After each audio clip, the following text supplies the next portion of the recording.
Welcome back into the Rounding Third podcast. I'm Nick. We have Harrison, and we welcome Sean back to the show after his 2-month hiatus. How we doing, fellas? What's up, boys? Good to be back. Yeah, everybody needs Good an to be off back. season, right? Yes, everyone needs an off season. Absolutely. New married man, Yeah, brand new dude, man. seriously. We're good. So And And the then- funny thing is, it was the wife that was like, "Hey, you should go do that podcast so you can leave me alone for one evening." Yeah, Like, every go week. back and do this. When are you going back to doing this? well, welcome back, bud. We're excited to Thanks, talk man. some baseball. Yeah, we me too. got some free agent news. We'll get into it. But make sure first that you follow and like us on Facebook. You can subscribe on YouTube. You can also listen on Spotify and Apple Podcasts or wherever you get your podcasts. And as All right. always, sharing is caring. Please tell your friends. Mhm. Exactly. All right. So leading off, the Dodgers sign yet, surprise, surprise, another free agent. Teoscar Hernandez is off the board, and he signs for 1 year, $23 million. Now, I have a couple things about this because there was no other teams out there that was willing to give him more years than this. I mean, ultimately, yes, I get that he gets to choose where he goes. That's what free agency is all about. But if you turn back the clock a little bit and you remember that A-Rod tried to come to Boston and the league stepped in and said, no, you can't take a pay cut. Fast forward a few years later, Mark Teixeira, free agent, tries to come to Boston. MLB steps in and says, no, you can't go to Boston. You're taking a pay cut. Are you trying to tell me that Teoscar Hernandez is not taking a pay cut to go to LA to play with Shohei Ohtani? Now, it might not necessarily be a pay cut. He might have gotten $23 million per year somewhere else, but his contract would have been longer.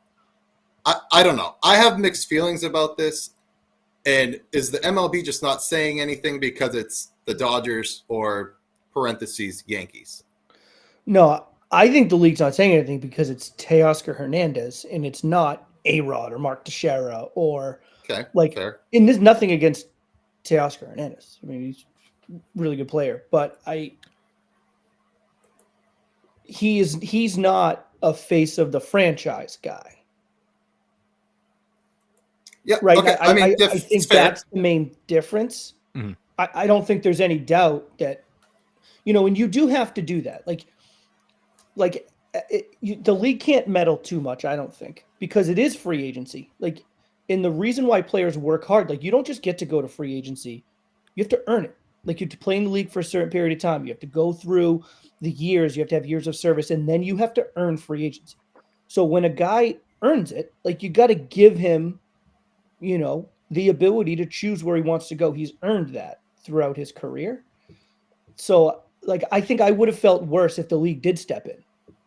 Because Okay, if they're going to do it, because the way I look at it, if you're going to step in for a Teoscar Hernandez, you got to step in for everybody now. Right. Now you got to step in for and again, nothing against Teoscar Hernandez.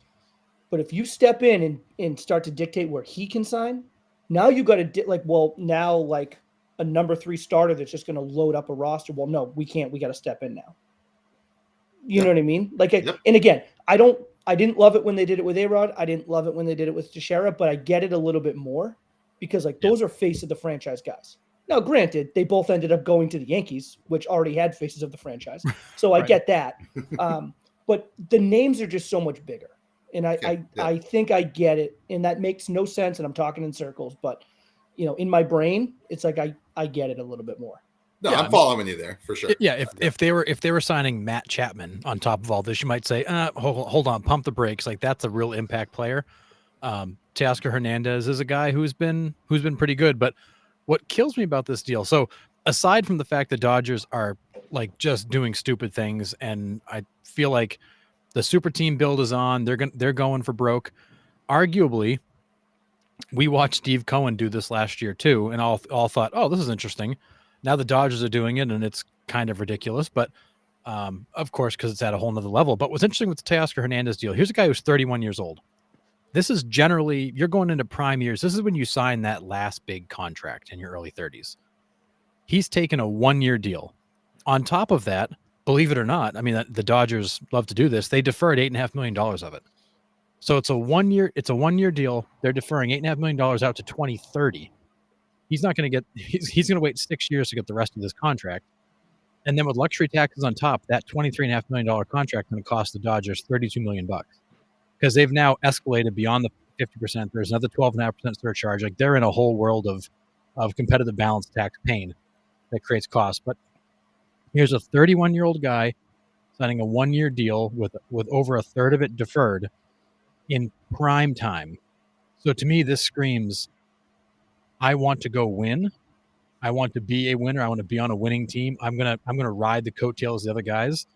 I'm gonna try to get myself a ring and try to be a big enough part of it where I can get a big contract at the back end. Because what I'm hearing is the two other suitors that were coming after him aggressively were the Angels and the Red Sox, and he didn't want to go to either.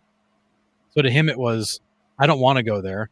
I don't want to spend a lot of years there, and I don't care how much they're going to offer me. I'm going to go try to win, and I'm going to come out next year and try this again when other teams might be in the running for me. So it's I don't think it's a great contract for Teoscar Hernandez, but I think in his eyes, it was his best option because he didn't want to go to the other places where he was wanted.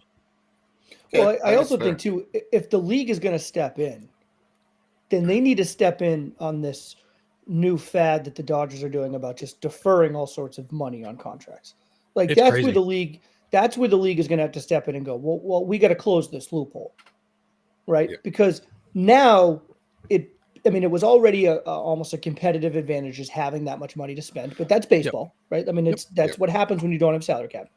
But when you start now deferring large percentages of these contracts, so essentially you're getting these players on the cheap, but they're not taking a pay cut because they are going to get their money. Like if you start doing that 3, 4, 5 contracts every cycle, then I think the league's got to step in and be like, we got to close this loophole. Yeah, I hate the argument online where it's like, oh, well, your team can do the same thing that the Dodgers are doing. And it's like, no, they can't. Like you're trying to tell me, we said this the last few weeks, you're trying to tell me that a low market team can defer 98% of their payroll? There's no chance. If that's the case, the Padres wouldn't have had to trade Soto. They would have just deferred a bunch of his contract and kept him. Like, you got to have the money to pay it. And now, so the worst part is Teoscar Hernandez is deferring that money to 2030, and they're going to pay it to him over 10 years. Like he deferred $8.5 million out 6 years over a span of 10 years. Like it's going to be 16 years before he gets the last dollar of that deferral. This is a garbage deal for Teoscar Hernandez. But did he not want to go to Anaheim and Boston so bad he's willing to take that deal, or is he just ring chasing? Maybe he's just ring chasing. Possibly. Yeah. But it's a bad deal. Yeah. All right. So staying with the Dodgers, Yamamoto's opt-out details came through this week, and it is a little strange when he can opt out of this contract. So he can opt out after 2031 and 2033.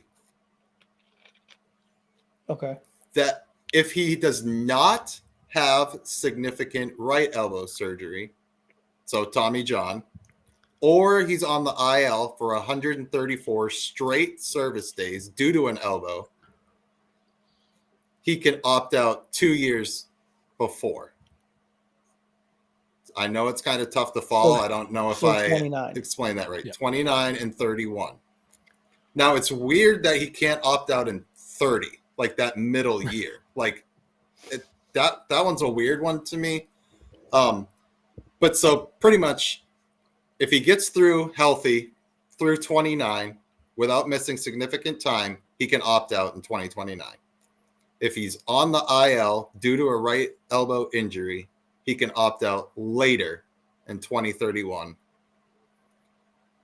However, the last part of this, he does not have the right to block trades. But if he gets traded, he can opt out of any season in which he's traded. So why would anyone after the season? So why would anyone trade for him? Yeah, I mean, he can turn himself into a rental. So you can give this big haul of minor leaguers and major league ready players and get him, and then he can literally look at you in the end of the season and go, "Yeah, I'm gonna bolt." So he's effectively it's like I call it the poison pill. You've made it so that teams aren't going to want to trade for him because they know that he has the right to just skip town the next season, or at the end of that season, he becomes nothing more than a rental. It's strange. The pacing of the opt-outs is weird. I mean, I get the elbow concerns, right? We've talked about how these Japanese guys come over throwing millions of pitches before they come to the MLB. So I get protecting them that way to injury, but yeah, smart. It's smart because if he does get hurt, misses time, now he can't opt out and he has to stay and give you more years to offset the fact that he was out. It also tells you the Dodgers expect him to miss time. Like they're looking into this going, we know something's going to happen. We know the track record. We know what happens with the Japanese pitchers. They almost always come over and get Tommy John. We've seen Ohtani get 2 now. Like they know it's coming. Yeah. So we'll give you the opt out, but you got to earn it by staying healthy. Otherwise, we're going to lock you into this thing so we get some value out of this contract. It's smart. I think it also, like, we see it as the kind of the trend now too, is guys getting like proactive Tommy John. Yeah, and it at least makes him think twice before him and his agent come to LA, being like, I think we're gonna go, do it before something really bad happens. Like, well, let's think about this. Like, let's pitch our way through this contract before we have to make a decision like that. So it's just a bizarre. I don't think I've seen that before. It's bizarre. No. And it's weird that the opt-outs are 2 years apart. Like I just said, like usually you'll see them like he can opt out after 29. So that means like 29, 30, 31. It's weird that there's like a 1 year gap between his opt-outs. So like if he opts in, they give him 2 more years. So I don't know. It's strange, but I mean, again, I hate to give him credit, but smart on the Dodgers' part, kind of protecting them. And the trade piece is also the Dodgers have proven, they're playing chess. The whole rest of the league's playing checkers, and they've made some really interesting calls on how they've structured contracts. They've gotten really creative. Like they're doing things nobody else does. A, because they can flex because they're a big market and they can do it, but B, because they're also getting more creative and finding interesting solutions. And I think for them, like they're getting the protection they want in a slightly different way, which is kind of, I think, less intimidating to the player. So they're more likely to say, yeah, I'll take that. I can work with that. Yeah. This Michigan offensive line is eating. They had a 41-yard touchdown run. They just had a 46-yard touchdown run. And this guy's untouched on both. They're just eating up this Washington D-line. True. That Michigan team is good. And their best offensive lineman isn't even playing because he's hurt. Wild. You got Scott in the chat here. Go Blue. Yep. Go Blue. Scott is a big time Michigan fan. Love it. All right. So other free agent news.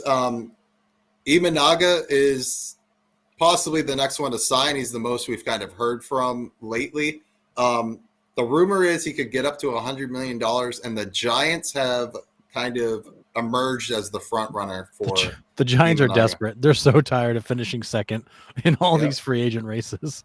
Yep. So I mean, we'll see. I'm guessing these guys have got to start signing soon. Pitchers and catchers is in what, 4 weeks? 5 weeks. So, yeah, we were 6 weeks away last week. We're 5 weeks away from pitchers and catchers reporting, and you've still got Snell, Montgomery, Chapman, Imanaga. There's a lot of really premium talent still sitting there waiting for a home. Yeah. The Braves extend Chris Sale for 2 more years, $38 million.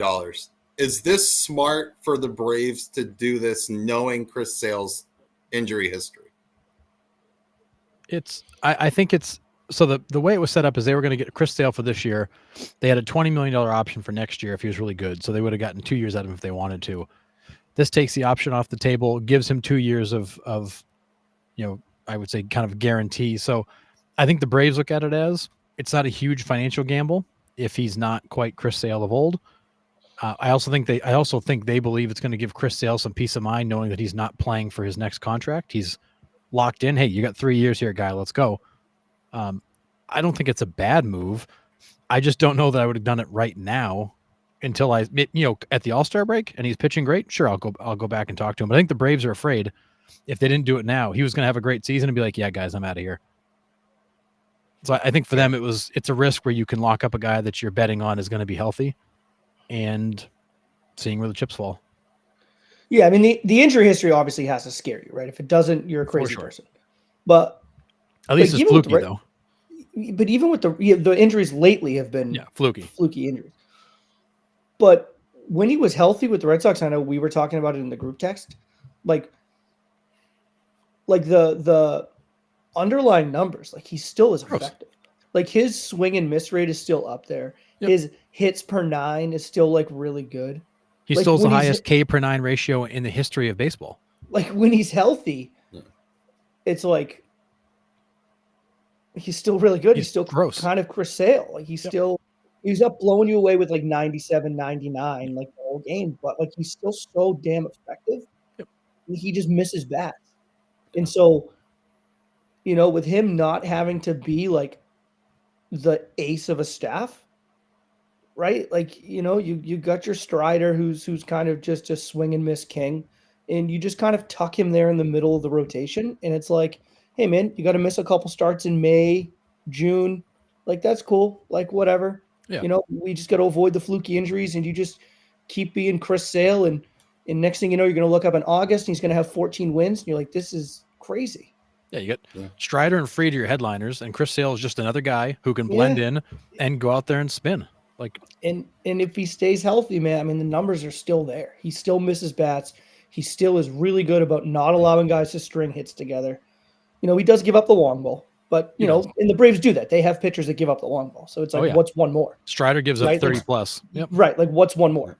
Like this is just who we are. We hit a lot of bombs. We give up a good amount of bombs. Like that's just who we are. And solo home runs don't kill you. Nope. And we talked about that for years.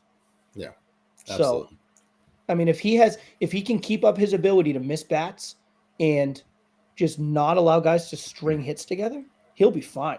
Like with that team in that lineup, with that, like he'll be fine. Yeah. Yeah. That offense is going to give you 6 runs a game every start. It's there's no pressure for him. He's not the guy. He's not on a team that team would be good without him.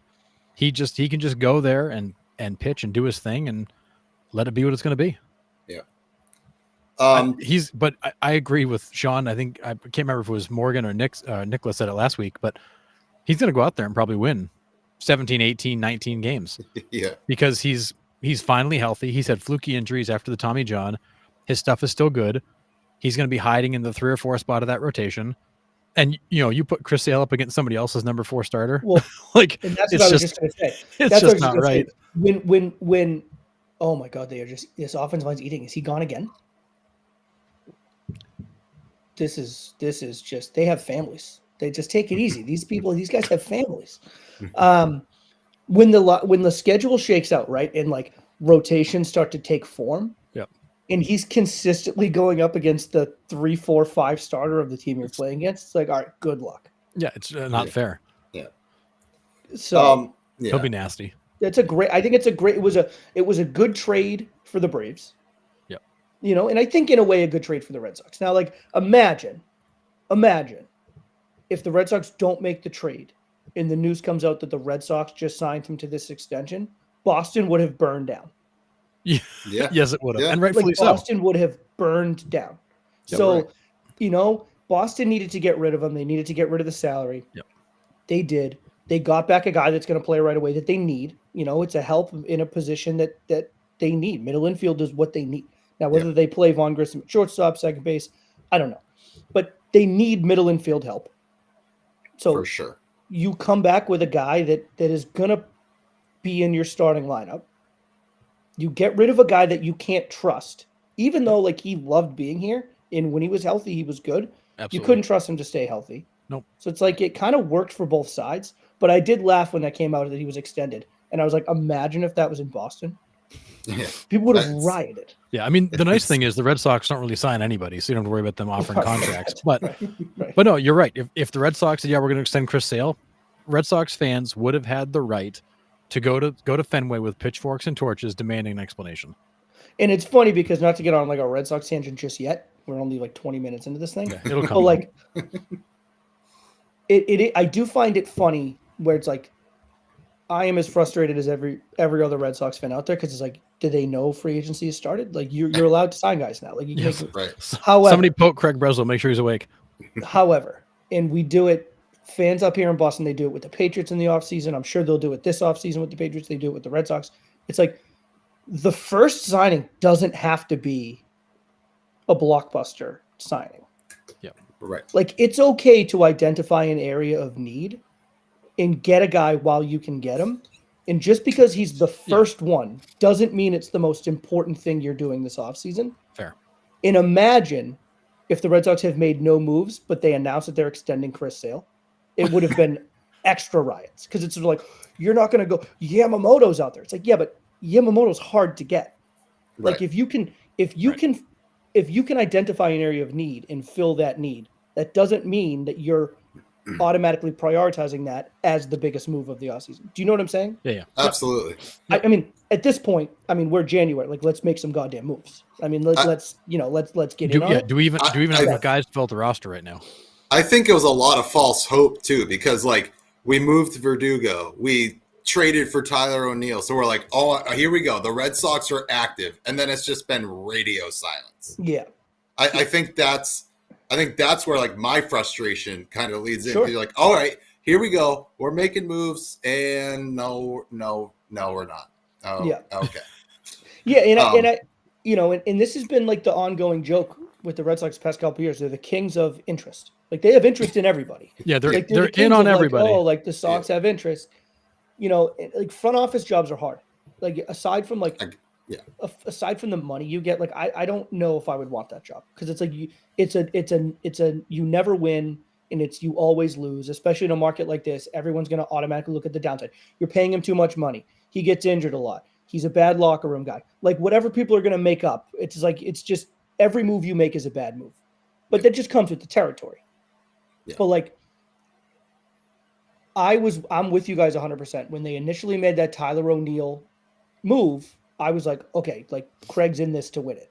Yep. And then we've seen nothing. Not a thing. I think they've tried, right? Like, I mean, we heard that thing about Teo Hernandez. Like, they Right. were interested, kings of interest. Like, they were trying. But it's like, at some point, like, this effort has to turn into some goddamn signings at a certain point. Right. I agree. All right, couple more free agent signings and trades to talk about before moving on. Sean Manaea to the New York Mets for 2 years and $28 million. All right. Sure. Okay. He was so good there for a little while. Yeah, for about a month and a half. All right. Blake Snell privately, quote unquote, wants to be a New York Yankee. Like I said before we came on, I don't know if it's private, if everyone knows. Yeah, I'm pretty sure if I tell my secret to everybody, it's not a secret anymore. But maybe we should have different standards. I don't know. I have a trivia question later in the show that kind of involves that if Blake Snell goes to the Yankees. So just a little, throw that in your head, So if it even helps. Are we at the point now where like Major League Baseball is irrelevant? It's really just the Dodgers and Yankees. Should we just skip to the World Series and see what happens? Because I feel like at this point everybody is just going to the Dodgers and Yankees. Like, that's the only teams that are favored for anything right now, or anybody, it seems like, are the Dodgers and the Yankees. That's right. And the Mets were last year. It's Look at same that. thing. Right. It's like you build this momentum, you get a couple, and like everybody wants to go there. Yep. I mean, I don't know. The Yankees still need a lot of help in the starting rotation. Like, after Garrett Cole, who do you got? Rodon, if he's healthy, but Yeah, that's an again, if. Andy Pettit's not walking through that door. Man, if he was, Imagine, forget I'd about love it. to watch Oof. him pitch again, even in his like 70s. Roger Clemens probably could still mow some people down. Andy Pettit right now would probably be the ace of the Red Sox staff. There's no probablys about it, Harrison. Other news that I saw, rumors that Jordan Montgomery wants to stay in Texas. Why wouldn't you? Why wouldn't you want to run that back? And why are they not talking? Why is that not already done? Like, if you're the Rangers, why didn't you not like talk to him like day after the season ended and be like, "Hey, are you coming back, guy? What's it going to take?" Yeah, that's kind of weird to me as well. I don't get it. What are you waiting for? Yeah. And then to cap off the movement for this week, Robbie Ray is traded to the San Francisco Giants for Anthony Descalfani and Mitch Haniger. So Mitch Haniger is going back to Seattle. Just can't get away. No, the fan base is actually pumped that Haniger is coming back. Sure. So He was it's good cool. there. He was good. really good there. Yeah. But he's like a boomerang. The guy just keeps coming back. Yep. But the interesting thing is Robbie Ray's not coming back from his Tommy John till at least June or July, like mid-season. So interesting trade there. Is it a gamble for the Giants? Maybe. Well, yeah, I mean, it's a gamble. Sure, I mean, it's always going to be a gamble, but I think they're looking at it being like Mitch Haniger just wasn't working. Yeah. Right? Like you're giving up what you know isn't working in San Francisco Right. for a guy that when he's healthy can Could add work. so much to your rotation, Right. which we think we can survive the first couple months without. And then it's almost like, and this is, it kills me when the Red Sox do it, but I'm going to talk out the other side of my mouth now with the Giants. It's kind of like a trade deadline deal when he comes back. Right. You know, Yep. it's almost like you're making the move now, but it's essentially a deadline deal. Yeah, it's fair. It's a good point. Yeah, you got a deadline deal preloaded. You know it's going to happen. Yep. And if the Giants sign Imanaga, I mean, obviously we don't know what kind of pitcher he's going to be, but if you get that, you have Logan Webb. And then if you get Robbie Ray to come back in the midseason, you got a pretty decent 1, 2, 3. If Imanaga pans out, I don't know. And if Robbie Ray is Cy Young Robbie Ray and not the one that we saw who really kind of struggled and then eventually went under the knife, the hope is that his fall off was physical and not the fact that he just had that one really good year that made us all think he was somebody he wasn't. Yeah. And then the last move that was made was Jose Caballero from the Mariners was traded to the Tampa Bay Rays for Jake Fraley. So, and that was a straight up trade. So Caballero probably fills that Wander Franco hole. No jokes, please. And then, check the ID first. Yeah, and then, and I mean, Jake Fraley's a decent player, but Caballero's young, and I think he'll fit on that team and that because he's a very charismatic player. If you've seen any of his games out in Seattle, so he's going to fit with that swag. Yeah, because the Rays Tampa. have no flair and personality on that team already. No. So. Well, it's all joking aside, like there's just something about the Rays where like they can find a million Jake Fraleys anytime they want. I know they just like print them somewhere. That's just what they do. They go into whatever lab they have, and then they're just going to produce a couple more Jake Fraleys. It's just kind of what Tampa does. So like, it's a position of need. Caballero coming over, we need it. It's something we need. And we're going to give up a good player that we're just going to go find a couple more of them. Yeah. So if I'm Tampa, I'm just like, I do that 100 out of 100 times. Yeah. Just pull them out of Durham and call it good. No, I swear to God, like if you went into like the Rays player personnel department, it's like some evil scientist with like a printing machine. And he's like, oh, you want a flamethrowing right-hander? Boop, boop, boop, boop. One spits out and they just like run them out there. Like number. You want a guy that looks completely unathletic, but like just does nothing but just put up terribly aggressive at bats. Yep. We have those guys coming out the ass. It's just what they like. None of them look athletic. It's like, who the hell is this guy? And then he goes and he's hitting like 360. You're like, what? Who is this guy? It's mind-boggling. The amount of talent they just crank out is ridiculous. There's no team in baseball that creates more young talent consistently than the Rays. They just keep finding these guys where nobody else can. Like, what are they doing that's different? Because my goodness. I don't know. They're creating them. Yeah. I swear to God, it's like an evil scientist and like a printer back there, and he's just like spitting out players. Yeah, crazy.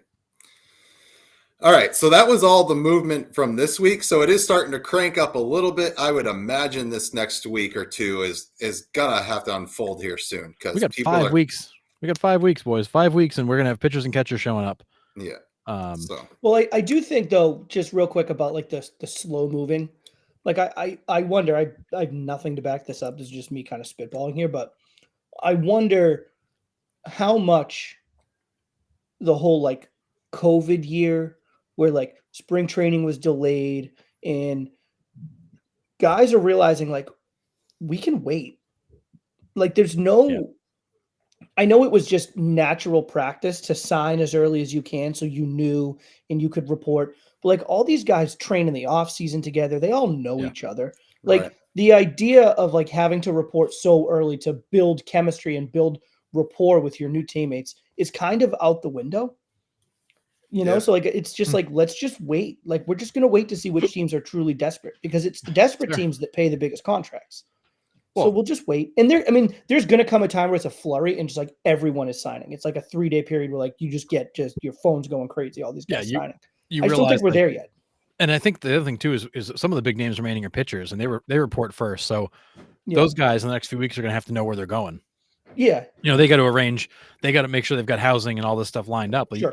you don't just jump on a plane, show up at spring training, like, hey guys, I'm here. Like, you've got equipment to ship. You've got to get housing figured out. Like, you've got to figure out what to do with your family. Like, there's a process here to get ready for spring training for these guys. And Snell and Montgomery can't necessarily wait until February 15th to sign. I mean, we saw Bryce Harper. He was the guy that kind of made it cool to like wait until spring training started before you sign. And that was never normal. It was Right. never normal. Yeah. So yeah, I mean, we'll see what happens, but yeah, a lot of good talent still out there. So we will see what happens, and I'm sure there's still going to be a few trades here and there too. So we will keep our eyes peeled. Yep. If the Red Sox should just trade for some starting pitching or sign some, that'd be great. Yeah, because what do we got right now? Bayo and Giolito. that's it. And That's it. Giolito. Yep. So you got two guys that are gonna throw a lot of innings, but you don't know what you're getting. Cool. All right. We are going to move on to a segment that we started last week, and Harrison really liked it, and I hope you guys did too. So we're going to do it again. Change up some pictures. I'll say this before we get started because you guys just reminded All right, me. Bayo, Lucas Giolito, do not sleep on Nick Pivetta. Now, I'm not saying Nick Pivetta is going to win Cy Young, MVP, anything like that, but I was going down the rabbit hole the other day, and some guy, I don't know who it is, shame on me for not knowing, but put up this TikTok that Nick Pivetta, once he started using a sweeper last season, was like an upper echelon pitcher in Major League Baseball when it came to swings and misses, when it came to limiting, so hits per 9 essentially is what the stat came out to be. And he added, like on average, like 2.5, close to 3 miles an hour on average to his fastball. And they said before he was trying to drop that curveball in righty on righty, and he was getting hammered. And he started to add that sweeper in, and his season absolutely took off. So let's not sleep on Nick Pivetta because he does have gross stuff. He does. Like And last year last year's an anomaly in the fact he pitched so poorly, and he moved to the bullpen and spent some time working on things and had a great second half of the year. But yeah, the question becomes with him is, did he fix what was ailing him, or did we just get a good streak out of him? But I agree, he could be a very valuable pitcher. But even if you get a great year out of Pivetta, you got 3 guys. well, Like, you yeah, still got holes. but I also think the problem you have with that is if you don't add any depth, now Pivetta becomes the guy at the first sign of trouble. He's the guy that becomes your go to the bullpen to be long relief because we don't have any other options, and you can't have that. Like No. your starters have to be your starters. You got to have depth. You got to have a bullpen. You got to have guys in the bullpen that you can rely on. Like there's just so many areas that they have to address. But I just want to throw that in there with Pivetta because I do think I'm with you with the question, Harrison. But in my mind, I don't think it was a fluke. Like I think he's figured some stuff out, and I do think he stays healthy. I think next year he's going to be really, really good. And I think he could be. I don't expect the Red Sox to be in it. I think he could be one of those names you hear in June, July. Where's he going to go on the trade block? Because I think teams are going to want a guy like that. Yeah, he could be a valuable arm because he throws a lot of innings. I mean, he's out there. He's not yet put it all together, but he's shown signs that he could. Maybe this is the year he does. Yeah. All right. So like I said, we started a segment last week where we had blurred pictures, and Harrison tried to guess who the player was.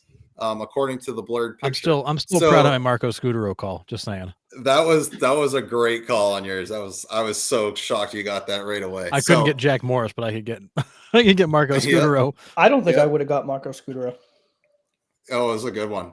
But this week I added clues. So if you're listening on Spotify or Apple Podcasts or wherever you get your podcast, you'll be able to kind of join in here and guess who the player is, since you won't be able to see the picture. So here we go. Okay. So our first clue: played from 1923 to 1939 with the New York Yankees, 7-time All-Star, 2-time MVP, and played first base. Who is this? With the classic old school finish. Lou. It is Sweet Lou the Gehrig. Iron Horse, Lou Gehrig. So I tried to put these in order of like easiest to hardest. So Most difficult. these, right, most difficult. Did Sorry. you miss me? No. Always. Moving on. Next clue. Played from 1959 to 1975 with the St. Louis Cardinals.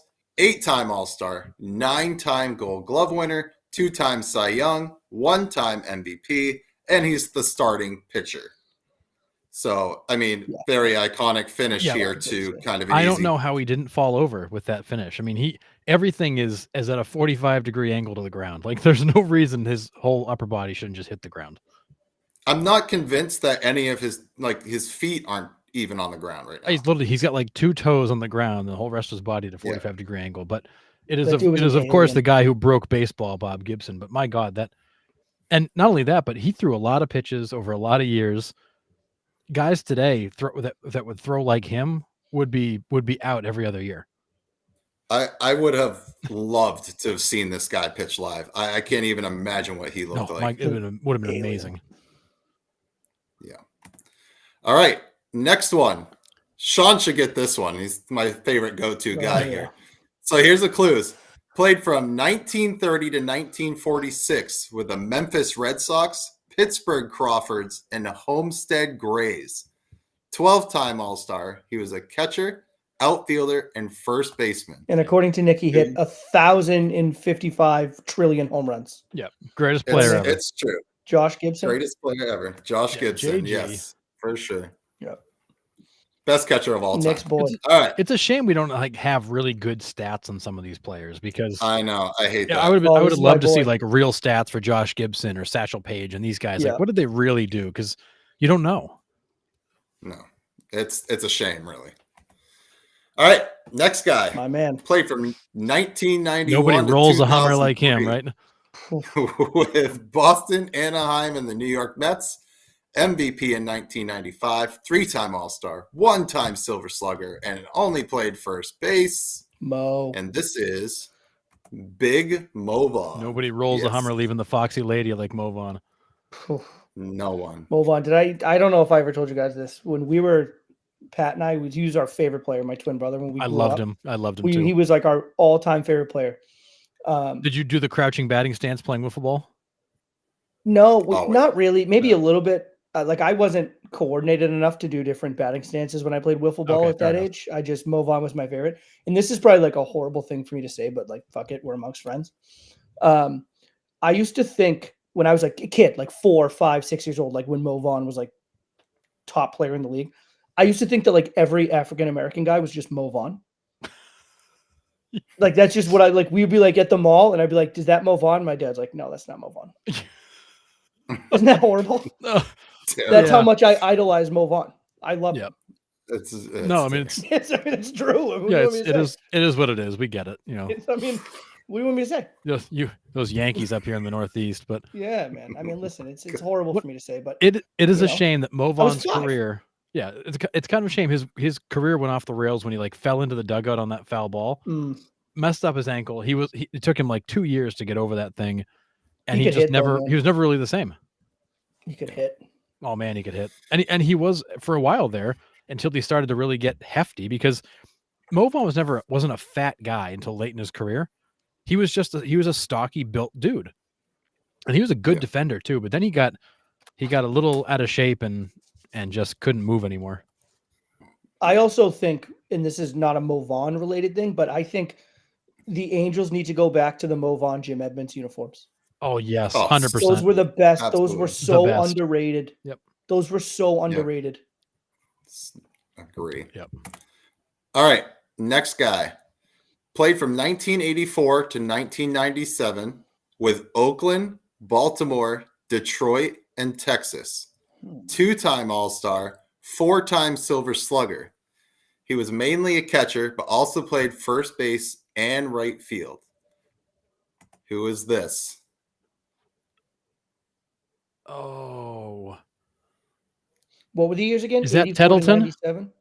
It is Oh, Mickey wow, good call. Tettleton.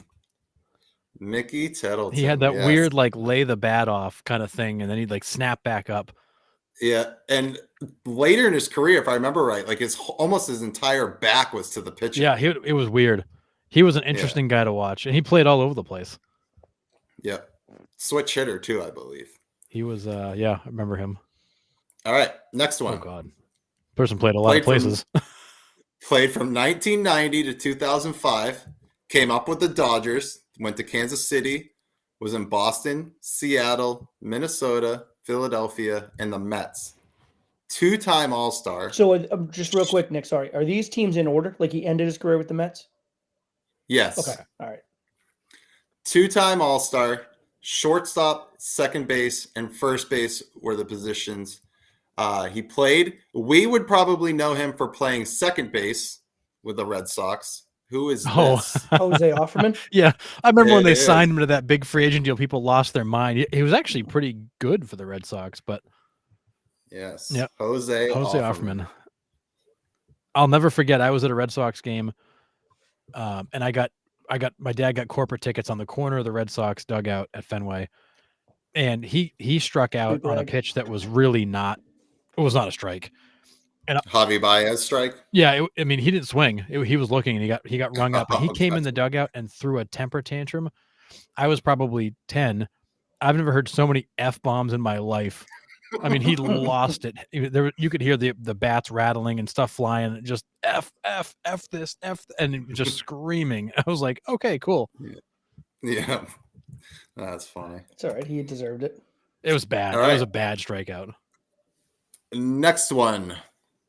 Played from 1988 to 2005 with the Toronto Blue Jays, Kansas City Royals, Houston, St. Louis, California, Chicago White Sox, Cleveland Indians, Seattle, and Would Minnesota. have been easier to name the teams he didn't play for. For sure. He was the 1992 World Series MVP, and he was the catcher.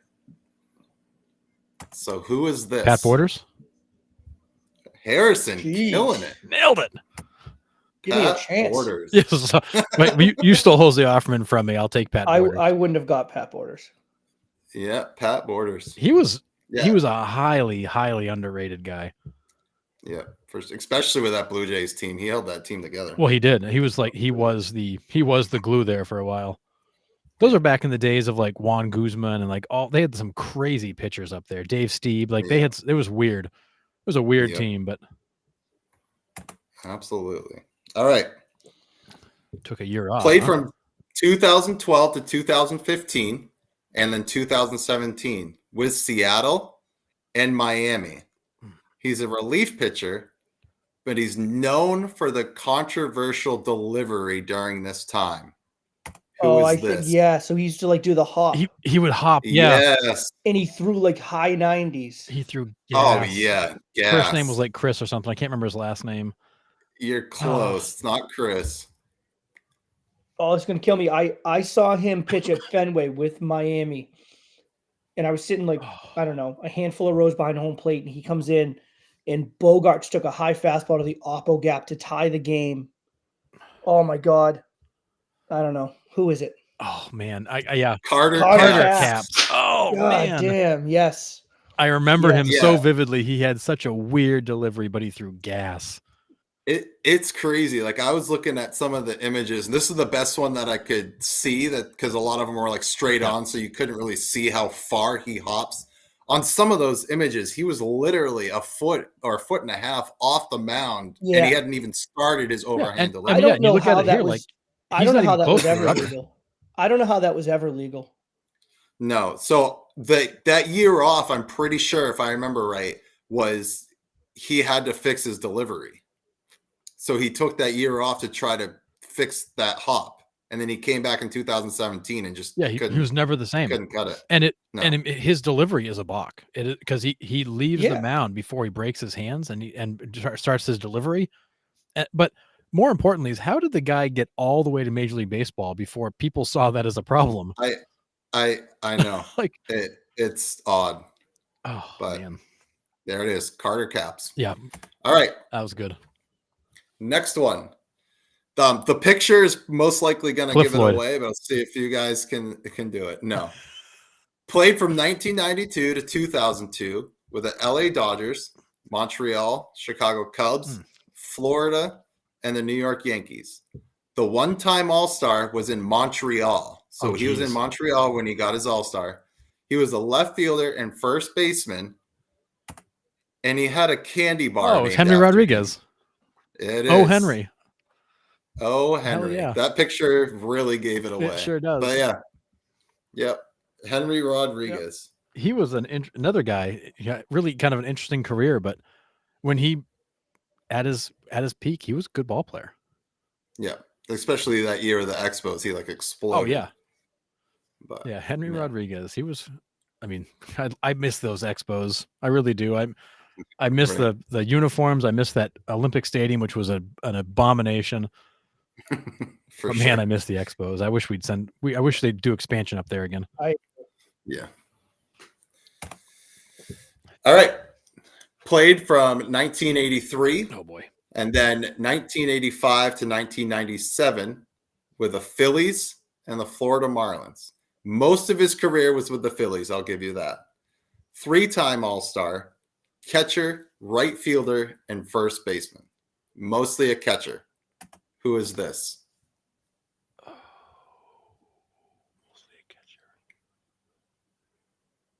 He was on a lot of the same teams as John Kruk. He was part of that, like, killer. Yeah, it wasn't left-handed Dalton. duos. Who is it? It is. Oh, was it Darren Dalton? Oh, Yes, Darren Dalton. Nice job. Yes, I- Darren. I remember Dalton, Dalton. because of the years. I remember Dalton more in the outfield, but yeah. Yeah. All right. Next one. 20. He was in the league for 24 years. 4 years. This might give it away. Played from 1970 to 1994 with the Jesus. Dodgers. I mean, who the fuck pitches for 24 years? Dude, you'll Jesus. know as soon as you see it. The Dodgers, the Texas Rangers, the White Sox, and the Florida Marlins to end his career. Al Leiter. He was a one-time All-Star and was a starting pitcher. Who is this? Was he a starter for all? Oh, Charlie 24 Huff. Years?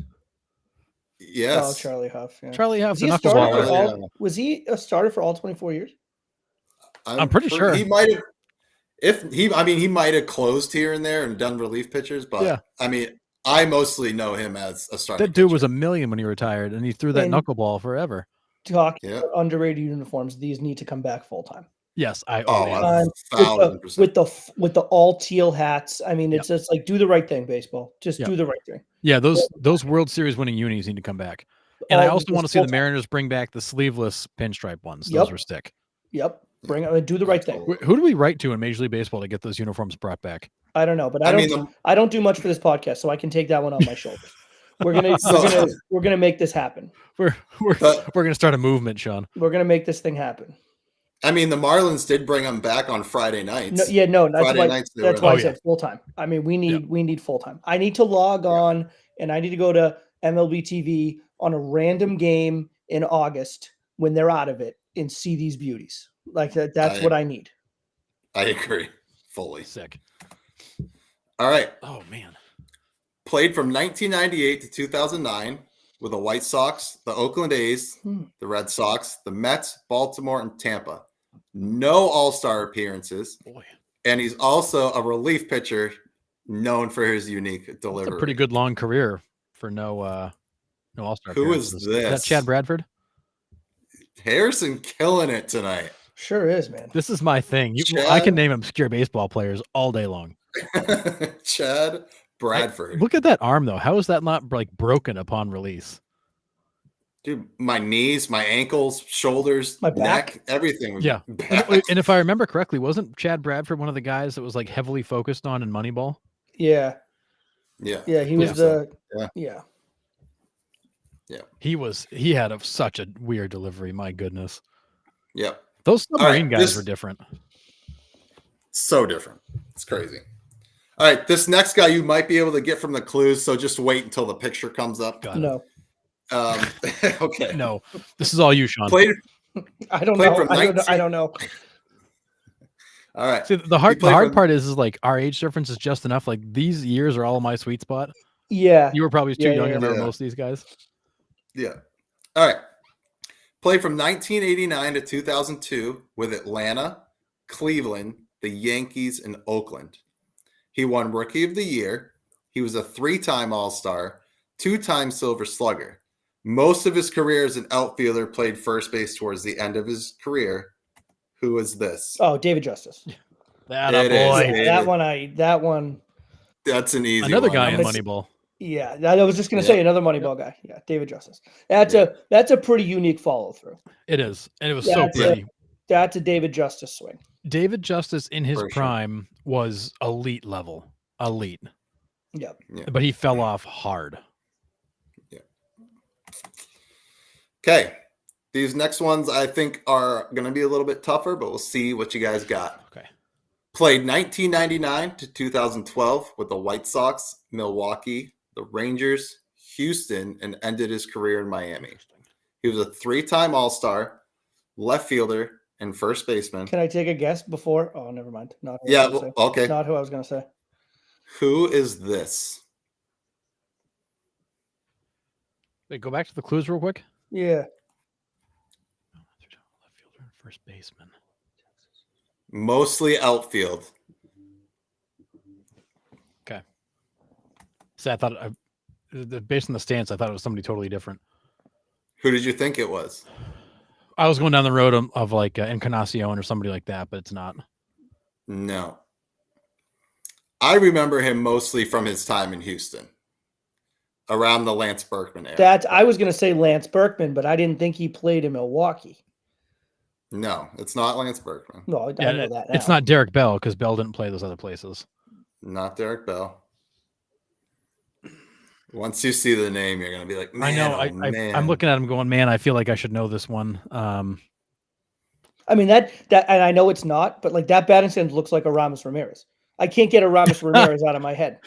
Oh, man, I completely forgot about me too. Ramos That was a good Ramirez. one. I haven't thought of him in a long time.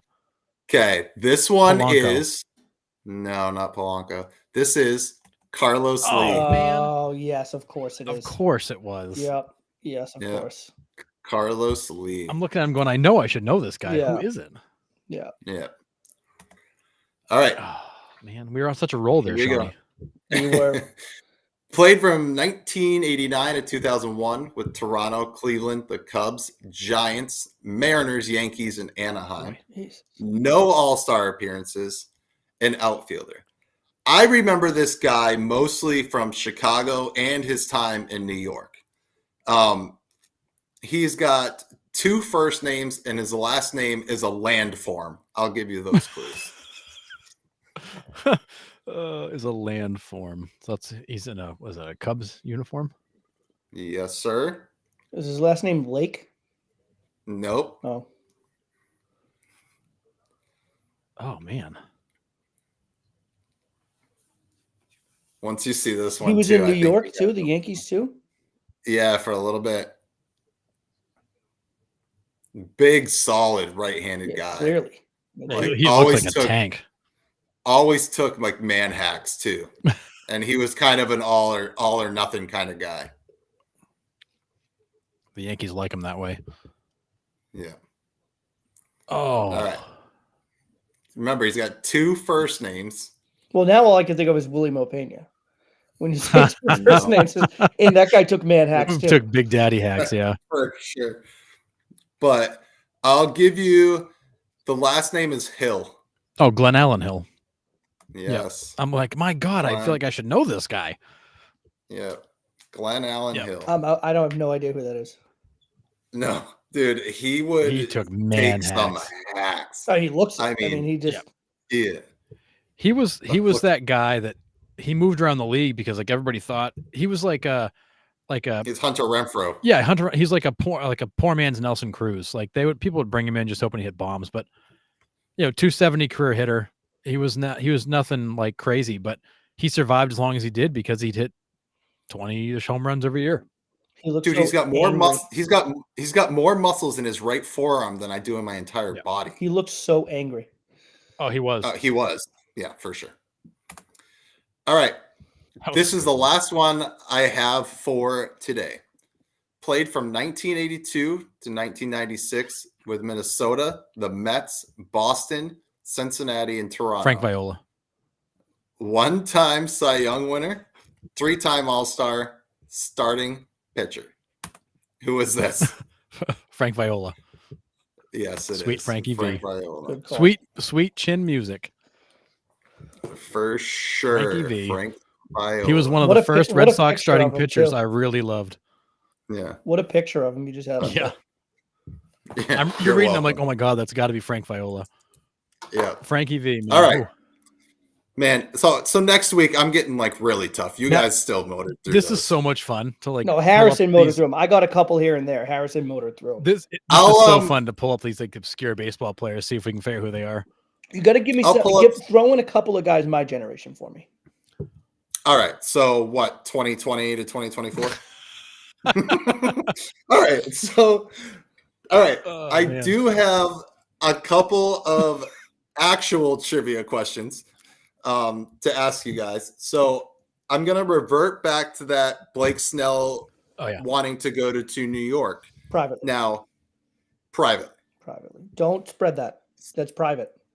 Yeah, I'll say that Private. is Don't- not don't news tell to people. spread, Nick. My goodness. Don't tell people. Just because you read it My on bad. ESPN doesn't mean it's public Mhm. knowledge.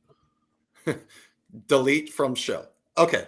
Anyways, Yeah, we'll edit that out. We'll bleep that out. if Blake Snell goes to the Yankees, you would have 2 defending Cy Young Award winners on the same pitching staff Oh, you would, yeah. Mm. the following year.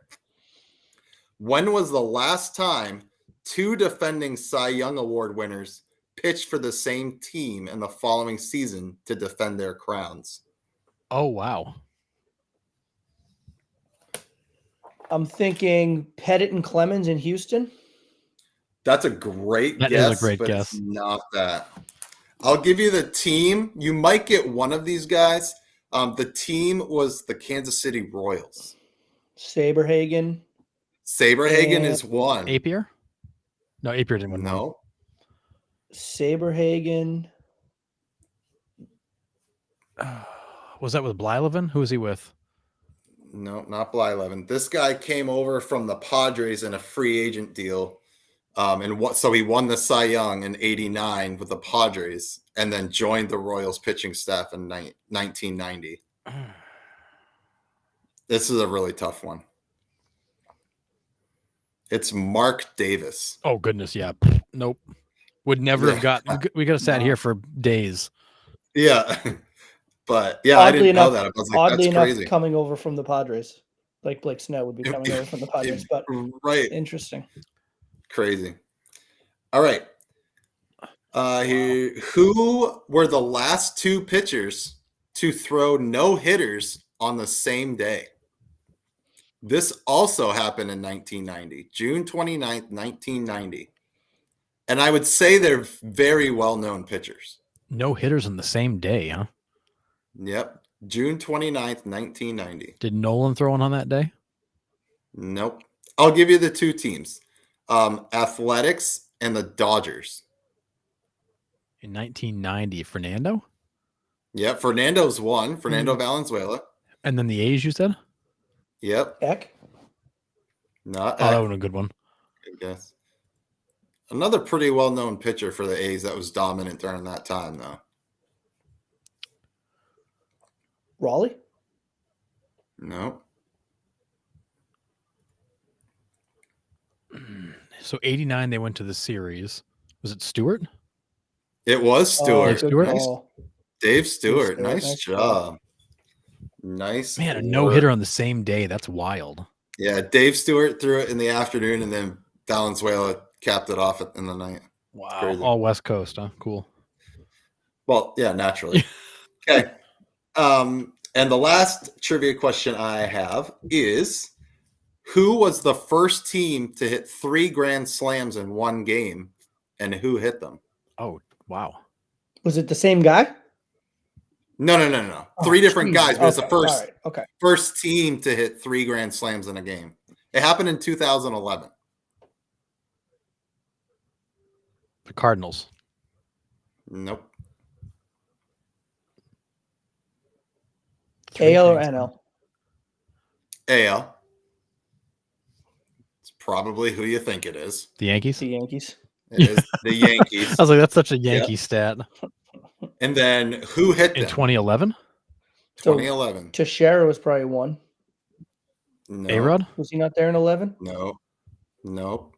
It's not A-Rod or Teixeira. He might have been, but he didn't hit him. I would say one of these guys was a pretty big power hitter. Well, 2 possibly borderline, and then the third one's kind of a fluke. But they're all Brett Gardner. no. They're all well-known names. You should know them. Okay. Giambi in 11. Nope. No, he was Second base. He was like in Colorado in 11. Oh yeah, you're right. Second base. Cano. Yeah, Robinson Cano. Catcher. Came over from the Blue Jays. Molina. No. Any of the Molinas. That's always a good guess. Came over from the Blue Jays. Oh, Russell Martin. Oh, there you go, Martin. Russell. Yeah. And then he is in one of our postseason trivia questions with the Mets and the Yankees. Granderson. Granderson, yeah. Wow. Interesting. Who were they playing? They beat the Oakland A's like 22-3. I was going to guess the like Red that. Sox. Like that seems like something they do against the Red Sox. It Well, does. A's would have been Although, my second shame on me if they did against the Red Sox and we had no idea. That's true. Like, If we were shame on completely me. clueless, yeah, sure. That would have Fair. been horrible. Fair. If that happened So- to us, we didn't know. That's pretty bad. Yeah. Yeah. Fair. That's wild. 3 in a game. Yeah. That's pretty crazy. Yeah, it was a 22-run romping. So That sounds like fun. all right. So that ends it for trivia minute there. So That was fun. We'll figure out stuff for next week. So heading home, couple things to wrap up here to end the show. If you guys did not see the Winter Classic in Seattle, the Kraken goalie, Joey Decord, his mask had all of the Seattle Mariners like old baseball cards on it. And it was really sick. If you haven't seen Massachusetts it, boy, like, Joey Decord. look it up. Oh, is he really? Yeah. Oh, cool. That's awesome. So yeah, he had like Griffey on like the earpiece, and like you saw Jay Buhner's card. Like there's just old Seattle cards like all over his helmet. It was very well done. It was sick. Just really cool. I love how like I think the Bruins started it when they showed up to Fenway in like the old baseball uniforms carrying the bats, and like the Kraken did. How did they come in this year? They had, It was like, people they were throwing dressed They had, and then they had the guys from People put Pike's fish. Market like throwing the fish Oh, yeah. over as they were, and Yeah, I was rooting for someone to get hit with a fish. I was like, Yeah. someone just like crushed this guy in the head with a fish. Yeah.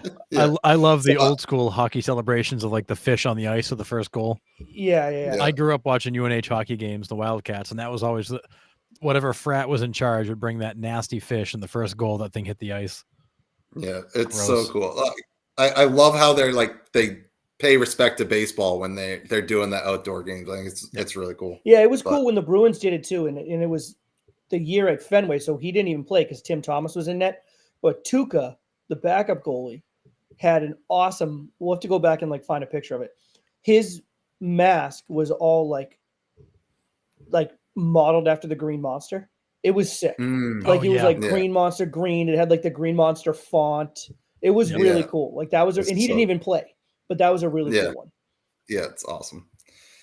All right, news today that our former boy Chaim Bloom joins the St. Louis Cardinals front office. It's just news. He's hired as an advisor. Yeah, Was he's an that- advisor to Mazeliak, the GM.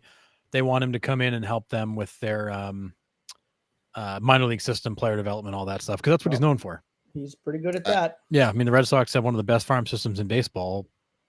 when considering he came in and Dombrowski had gutted it. Yeah. Yeah. I mean, anybody that adds him to your team is just doing just that. I mean, that's crazy. He's An easy hire. He's a good baseball guy. He is. Like I don't, Wow. his stint. We can talk about his stint in Boston, how much he actually had control over it, and all this. But like, I don't think there's anybody that can make a statement with a straight face that says he doesn't know baseball and how to build an organization. Yep. I mean, that's a good guy to have. Yep. Yeah. 1,000%. Yeah, he's a big piece of architecting that whole player development system in Tampa Bay, and that lives on. And I mean, it's really smart for the Cardinals right now, because if you look at their roster, right? I mean, you had Molina retire, you had Pujols, Wainwright, and then you got Arenado and Goldschmidt not very far behind. Like, yes, they have some years left, but they're getting towards the back end of their career. You know, their team's getting older. It's smart because they have some young talent there ready to go. Nolan Gorman, Tommy Edman. Those guys aren't slouches. Yeah, was it Donovan? They got guys that are ready to go. Brendan Donovan. And they're at a weird like transition inflection point where like the old guard is turning over, and you got to get that right. Yeah. So if you can develop players and get young players in there to fill the gaps that are leaving in a couple of years, I think it's a win-win for the Cardinals there. Yeah, no, I think it's smart. It's smart. If that guy's out there, you know, throw a few bucks at him, bring him in, let him help you out. 1,000%. For sure. Then the last thing I have is Michael Brantley of the Houston Astros has called it quits. He is hanging up the cleats and retiring. So Michael Brantley fits into the Grady Sizemore category for me a little bit, where I mean, yes, they're two totally different players. I get that. Yeah. But we never really got to see the full potential of Grady Sizemore because of injuries. God, he's so good. Michael Brantley almost fits into that same category for me. Like, yes, he's a lot different player than Grady Sizemore, but just I think Michael Brantley could have been, I'm talking like batting champion for numerous years, but just had a lot of injury issues and just couldn't stay on the field. Yep. Yeah, good ball player. The guy could the guy hit. And he was in Houston, his whole career was different once he got to Houston. He fit in so well there. And he gave them some good seasons where he didn't miss a lot of games, but historically that you could count on that guy missing a big chunk of the season every freaking year. Yeah, absolutely. So, I mean, he was the guy like Houston. I mean, he was in Houston. He went there in 2018? Let me look. 2019. So 2019, he's in Houston. Plays 148 games in 2019. So, misses a few games, but 148 games for him is fine. That's fourth most he's ever played in his career. 148, then 46 in 2020, but that's the COVID year. Then 121 in 2021, so misses more games. 64 games in 2022, 15 games in 2022. So it's like, that's kind of Michael Brantley. That's kind of what, he's. Yeah. He'd give you a season, then he'd miss most of the next three. Yeah, like that's just kind of his thing. Yeah. So, but I mean, he was a great contact hitter. Like every at bat, you're like, he's going to put this in the outfield somewhere. He's going to find some green. Like, and he was good too because he always just looked so balanced at the plate. Oh, it was pretty. So he was the guy where it's just like, there's some guys that are. It's like, oh, you can get him off balance, and you almost seemingly could never get him off balance. No. So if he's playing against your team, it was just never comfortable at bat because it's like you just no. Even if you fool him, like he's going to stay balanced enough and just shoot it out into left field. And right, he was really so smooth, so fluid, like really it just everything looked easy. Yeah. So, all right, that is all I had for this week. Do you guys have anything to add? Oh, I got a few things for you. All right, let's bring it. You got anything before I go, Shawnee? No, I'm good. I'm just happy to be back with you boys. Feels normal. Feels good. Love it. All right, here we go. I'm going to start off with some smaller pieces of news and get in the bigger piece. So you'll never guess what former Dodgers player is getting interest around Major League Baseball. Anybody want to guess? Shohei. Trevor Bauer. Nope. Another one. Another nut job. Ugueth Urbina. Yasiel Puig. Oh, Yasiel Puig has entered the chat. Oh, watch No. Boston do it. So Yasiel Puig apparently has 3 or 4 teams right now that are inquiring about his availability and making a comeback to Major League Baseball. So apparently his legal scandal and trouble is behind him, and he's now available again after going to Mexico last year and crushing baseballs. Granted, Mexico, remember what the game in Mexico was like when every ball left the yard. There are several Major League Baseball teams inquiring about his availability. I found that shocking, but he's still out there. How old is he now? Great question. 33. That's it, Yeah. Well, he came up really young, apparently. but yeah. Yeah, I think he was like 14 when he came up. But yeah, he is drawing interest from several teams. It's been reported by several outlets this afternoon. Stay away. Yeah, do not do it. Don't do that to Stay yourself.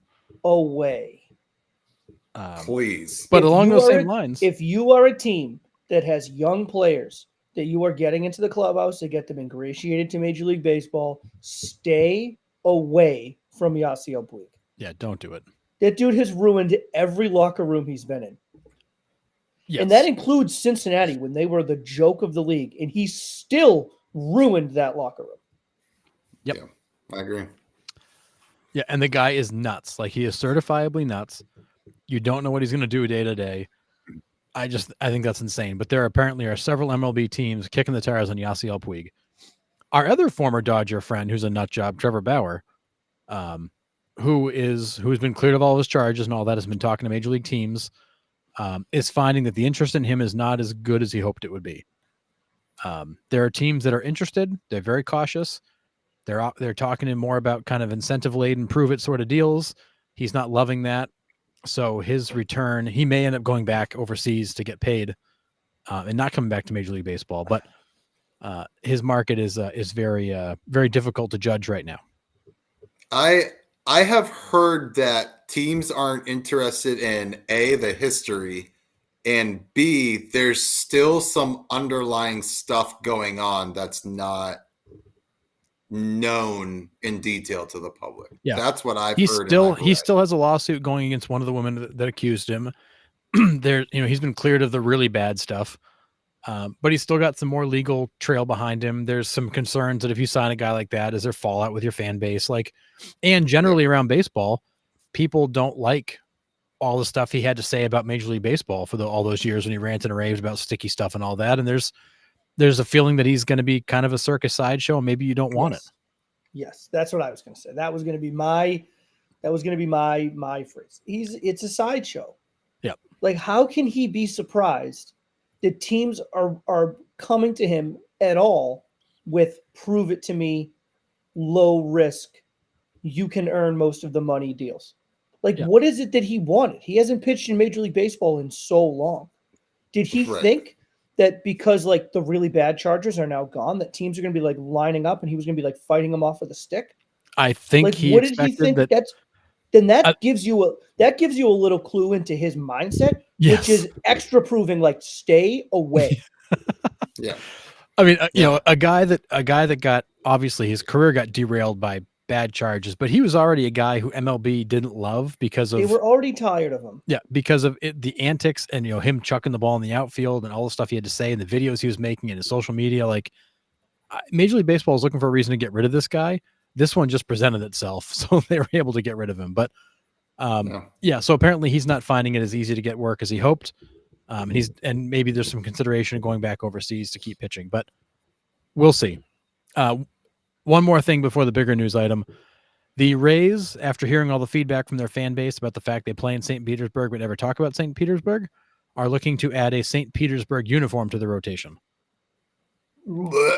So they are looking to add a St. Petersburg jersey that they would use as an alternate to pay some honor to the actual city they play in. My God, just move them already. Just send them to Nashville. Like, nobody cares. That's the hard part. Like, the fans down there don't care. So don't bother. But, it's brutal. All right. And then lastly, another jersey to sell, baby. That's all it is. Just and you're hoping to make revenue. You're hoping that the people in St. Petersburg that don't care will go buy a jersey that says St. Petersburg on it. I don't know. Oh, 5 fans that go to the game. Right. I mean, the thing, like the fan base down there, you're worried about what 7 people think. Like it's ridiculous to play this game. You know, cool. I'll- you want to I'll- do an alternate, whatever. I'll be honest. If the hats are cool enough, I'll buy a hat.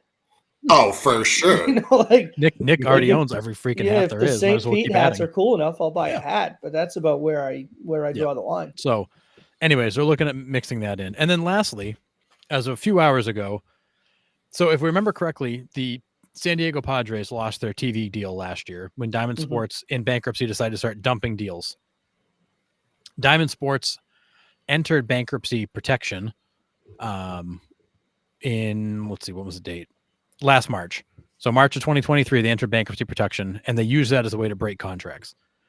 They currently carry the rights to 11 baseball teams, including the Rangers, the Braves, the Cardinals, and a bunch of others.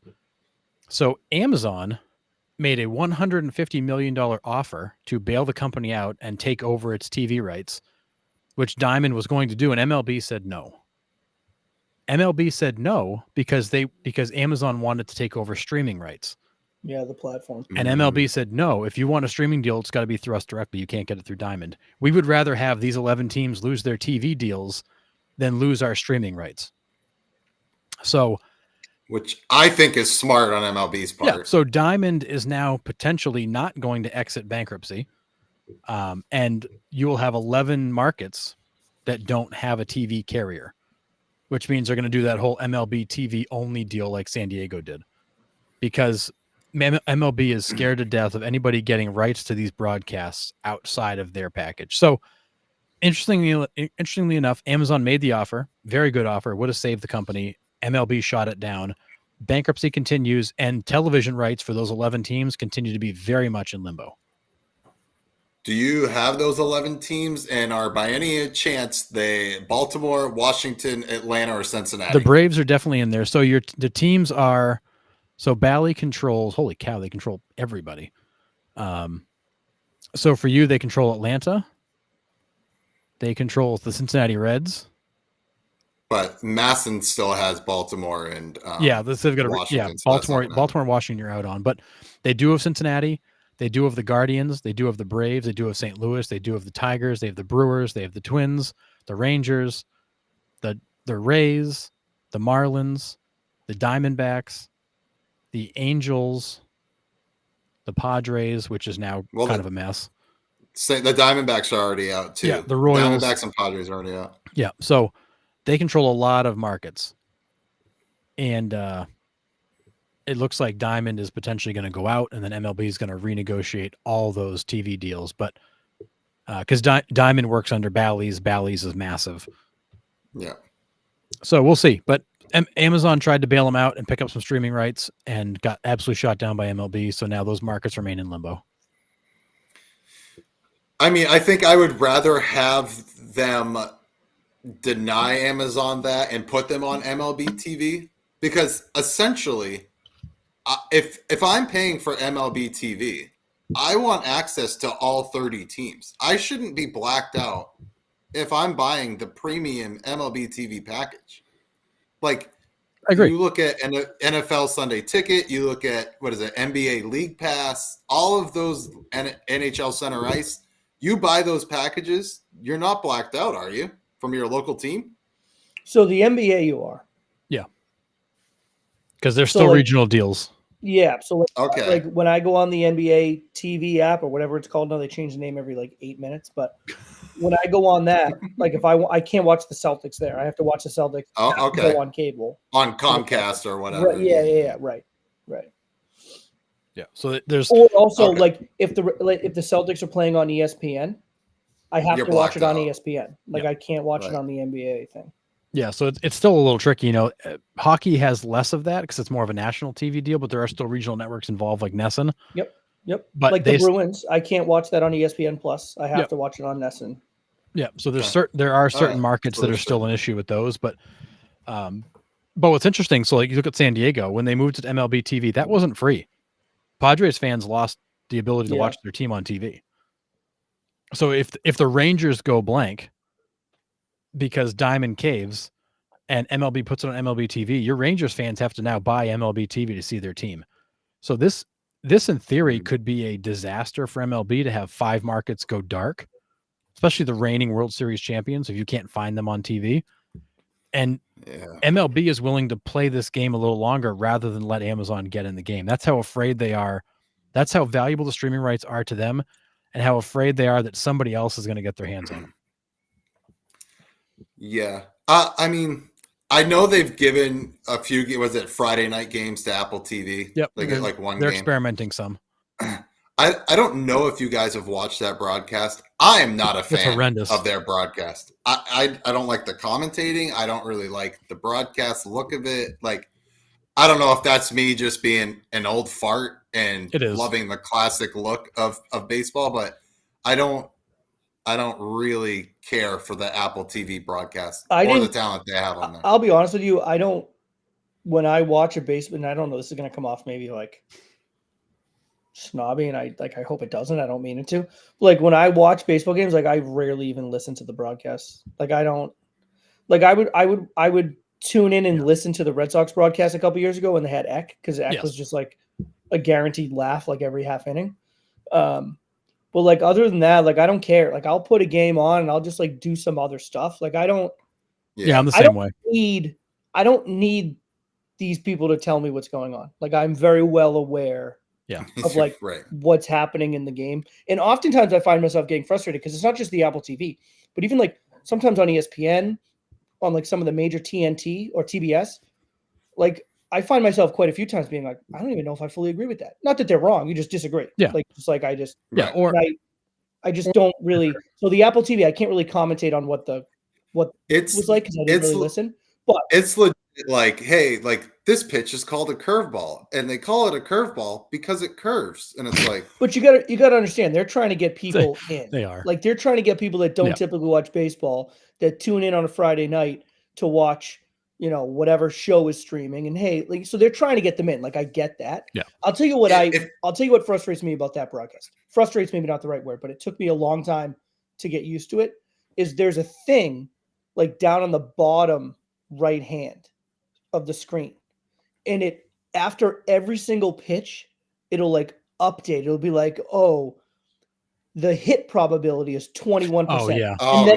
And then there'll be like a foul ball, and then next it'll be like home run probability is 1%. And I found myself being like, wait, like what's going on? It was like not confusing me, but it was like almost too much information. Yeah, it was like unnecessary stats. Unnecessary. Yes. I don't need, like, if you think that I'm tuning into Apple TV to like live bet these games, you're a lunatic. You know what I mean? Yeah. Like, that's just too much information. Yeah, no, and I don't like the Apple. I don't like the Apple games because they're exactly what you said, Sean. They're designed to like get people that don't know what the hell's going on in and try to like show them the game. It's not about like broadcasting the game. It's about like almost using it as a way to like get new people in and keep them there, because the commentary is really, really like third grade level. It's basic. The commentators are not sharing any real insights. Like, I used to love the ESPN games when you'd have like Joe Morgan in the booth and he's breaking down fielding positions and splits and at bats, and like, they're not doing that on Apple TV because nobody would know what the hell they're talking about. They're literally like going through the basics. And I think depending on what type of fan you are, I'm in your boat, Sean. 9 times out of 10, the game is on, and I'm doing other stuff. Like, I'm kind of keeping an eye on it, but I've also watched a lot of games with it on mute because like I got my laptop out and I'm working, I'm looking up to see what's going on, I'm watching when I want to, but like, I don't need the commentators tell me what's going on. Like, I get it, and so many of them are not very good. You know what we need is Nickelodeon to step in and televise some of these baseball games. What they do with the football games with like the slime and all that stuff. You want to talk about bringing kids into the game? Sean is like, teaching. Nope. No, you don't like the slime time football games, Sean? I think it's awesome. Is a no. And that's fine. I'm certainly not passing judgment on people that enjoy it. I just okay. No, it's not. It's just like, for me, like any sporting event, man. Like, if I'm gonna tune in to watch a sporting event, like, just let me watch a sporting event. Yeah, you know, like I get, it's just, I get it, and that's fine. And I don't have kids, and I know Pat. You know, Pat's got Parker's 4.5, Emma's 3. Like, that's something that would appeal to them. Yes, and so I'm sure Pat's watched a couple of those with Parker, and that's fine. But like, I'm not going to sit in my house like a psycho by myself and just be like, I'm going to tune in willingly to the Nickelodeon broadcast. Okay, well, I guess Psycho. I'm signing off. Well, I mean, we get it, Nick. You're a child at heart. I understand. Dude, I watched the Toy Story Pixar football game that they had when they went to London this year. That was actually I will say pretty this. cool, too. I did check that out for like 3 plays, but it was a little glitchy. It was weird, and it was weird. Yeah. Like I thought it was. I remember saying to Sarah, like, "This is a cool idea, but I couldn't do this for a whole game." Yeah.